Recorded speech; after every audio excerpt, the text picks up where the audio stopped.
Hello, good morning. Ano nasab kita higala sa manindot nga pulong nga atong isgutan karon. Labi na usab sa kaayo sa Dios mga higala igsoon, no.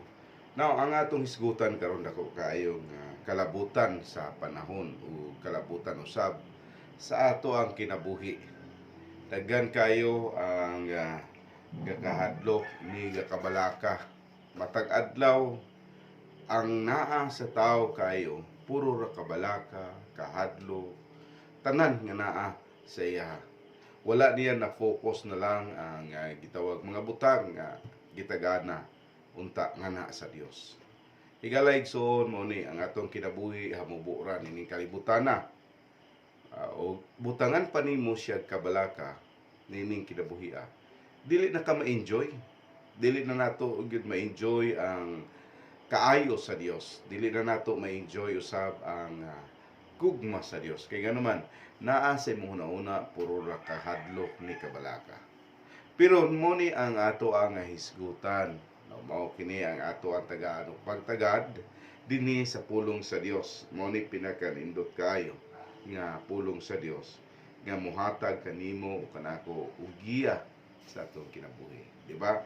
Ingon ang pulong sa Dios sa Matthew 6, klaro kayo, versikulo 25 ngadto usab sa gitawag 28. Ingon sa Ginoo sa Matthew 6. Ingon siya, therefore I say unto you, take no thought for your life, what he shall eat or what he shall drink, nor yet for your body, what he shall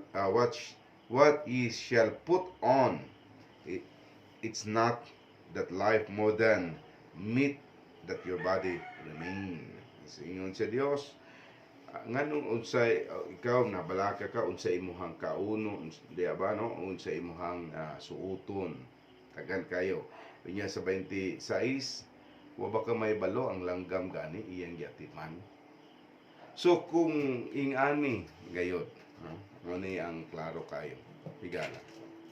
Kung nabalaka ka sa imong kaugalingon, nabalaka ka unsay imong kaunon, nabalaka ka unsay imong suoton, nabalaka ka unsay dagan ining kalibutana, nagpasabot nga wala kay Ginoo.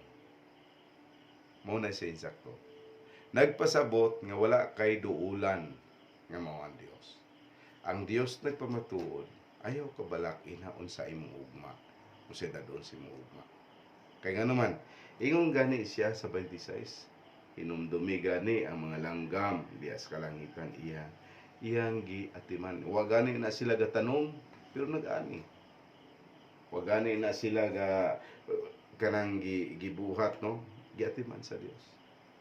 Hinumdumi ang mga sagbot, gisilinaan sa Dios, gipatuo sa Dios. So, dunay Dios. Pero dili pod rason nga mayong magtinapulan ako Hey, di man ko magbalaka, no? Hindi po na nga marason.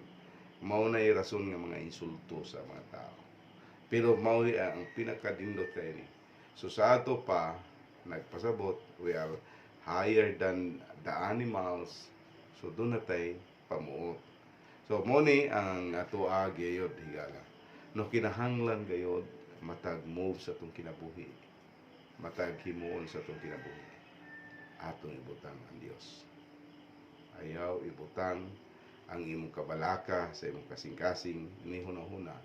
Kaya nga itong kinabuhi igala igsoon mubura sa kalibutan, butangan pa nimo kabalaka, butangan pa nimo kahadlok, di nimo ma-enjoy.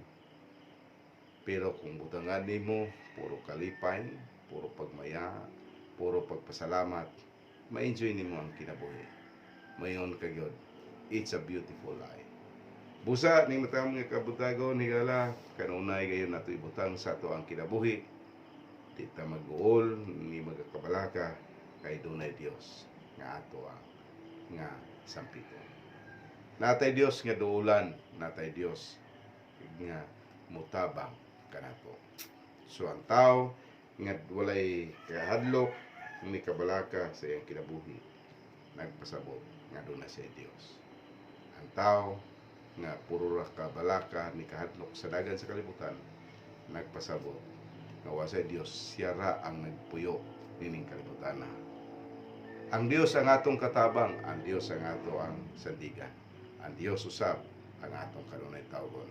Kay siya gayod ang dunay katungod ng motiman kanato.